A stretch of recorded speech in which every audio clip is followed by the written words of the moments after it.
कहानी सुन रखी है कि नहीं, शिव और भस्मासुर की? नहीं सुन रखी? तो देखो होता क्या है, ये राक्षस है कौन? भस्मासुर। अब राक्षस है तो भाई साहब राक्षसी सी क्या होगी, सोच होगी। तो इसने सबसे पहले क्या किया कि मैं तीन लोग हैं ना अपने, उस पर राज करना चाहता हूँ। अब राज करने के लिए क्या चाहिए भाई साहब? शक्ति होनी चाहिए। शक्ति कौन दे सकते हैं? शिव जी दे सकते हैं भाई साहब। सबसे शक्तिशाली कौन है? शिव जी। तो भस्मासुर ने शिव जी की क्या की, तपस्या शुरू कर दी। अब भोलेनाथ तो भोलेनाथ है, हर कोई भी हो उससे क्या होता है, जल्दी प्रसन्न हो जाते हैं। तो शिव जी प्रसन्न हो गए किससे? भस्मासुर से। भस्मासुर ने वरदान मांगा, शिव जी ने दे दिया। अब जैसे ही शिव जी ने भस्मासुर को वरदान दिया, भस्मासुर राक्षस अपनी जो दुष्टता है वो कभी नहीं छोड़ता, चाहे कोई भी हो, ठीक है, चाहे इंसान में राक्षस हो, चाहे वैसे पुराने वाले राक्षस हो, वो अपनी दुष्टता कभी नहीं छोड़ता। तो भस्मासुर ने चालू कर दिया अपनी दुष्टता। अयोग्य व्यक्ति था, ठीक है, योग्यता के आधार पर मिला नहीं था, केवल शिव जी प्रसन्न हो गए थे, इस आधार पर भस्मासुर को वरदान दे दिया गया था। वरदान ये था कि जो शिव जी है ना, जो भस्मासुर है, किसी पर भी कोई भी हो, चाहे भगवान हो, चाहे मनुष्य हो, चाहे राक्षस हो, कोई भी हो, अगर किसी पर हाथ रख देगा, ऐसे जैसे टीचर रखता है ना ऐसे हाथ, तो वो क्या हो जाता है, सफल हो जाता है। लेकिन भस्मासुर हाथ रख देता मतलब वो गया भस्म। भस्मासुर मतलब भस्म हो जाता था वो तुरंत। कौन?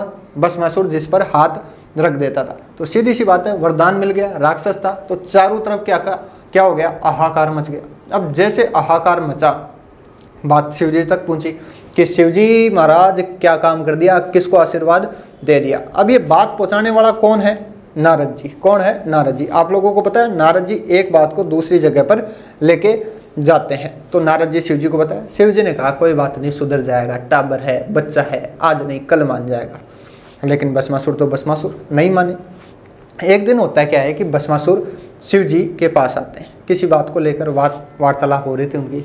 तो उनको पार्वती दिखी, किसको? भस्मासुर को। अब भस्मासुर राक्षस है, जैसे पार्वती जी पर नजर पड़ी तो मन खराब हो गया। तो शिव जी ने उसकी आंखों में देखा और कहा कि ना मुन्ना ना, गलत बात। पार्वती माता समान होती है और अपनी माता पर बुरी दृष्टि डालना मतलब मौत को बुलावा देना। शिव जी ने समझा दिया भस्मासुर को। भस्मासुर नहीं माना। भस्मासुर ने कहा शिव जी मैं सबसे पहले आपको भस्म करूंगा। तो शिव जी ने कहा यार मैंने वरदान दिया, मेरे को भस्म करेगा? बोले वो दिन गए जब आप वरदान देते थे और आप भस्म कर देते। अब वरदान भी मैं ही दूंगा और लोगों को भस्म भी मैं ही करूंगा। कौन कह रहा है? भस्मासुर। अब भस्मासुर भगा शिव जी के पीछे, शिव जी आगे, ठीक है, भस्मासुर पीछे, ऐसा चलता रहा। फिर बाद में नारद जी हैं, वो पहुंचे ये कहानी लेकर कहाँ पर?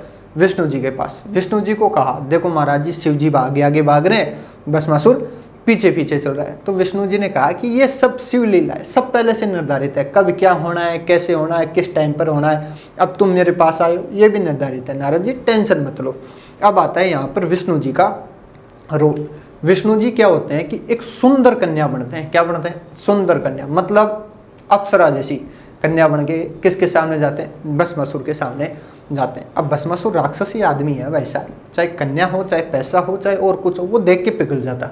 अब जैसे विष्णु जी को अवतार में देखा, लड़की के अवतार में, और इतनी सुंदर कन्या की पूरी धरती पे तीनों लोक में कहीं नहीं है, भस्मासुर क्या हो गया? पिघल गया। इंसान पिघल जाए, वो तो राक्षस है, ठीक है। अब वो पिघल गया। अब पिघल गया तो भाई साहब वो वहाँ पे डांस करने लगा, ठीक है। विष्णु जी तो भाई साहब उसको लीला दिखाने गए ही थे। अब वहाँ पे लीला चालू हो गई। अब डांस करते करते भस्मासुर पता नहीं कब खोया कि उसने ऐसे घूम फिर के अपने सिर पे ही हाथ रख लिया। और वरदान था भस्मासुर को, कहीं पे भी हाथ रखे, चाहे खुद हो चाहे दूसरा हो, ठीक है, जैसे ही हाथ रखेगा भस्म हो जाएगा। जैसे ही भस्मासुर ने अपने सिर पर हाथ रखा, भस्मासुर क्या हो गया?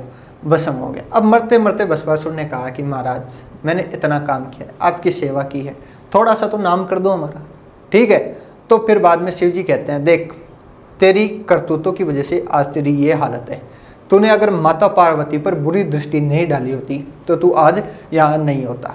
तो मान ले, माता ने तेरे को माफ कर दिया, अब से तेरा नाम माता की वजह से जाना जाएगा। तो ये जो पूरी कहानी है, ठीक है, यही क्या है? गौरी लोकनाट्य है।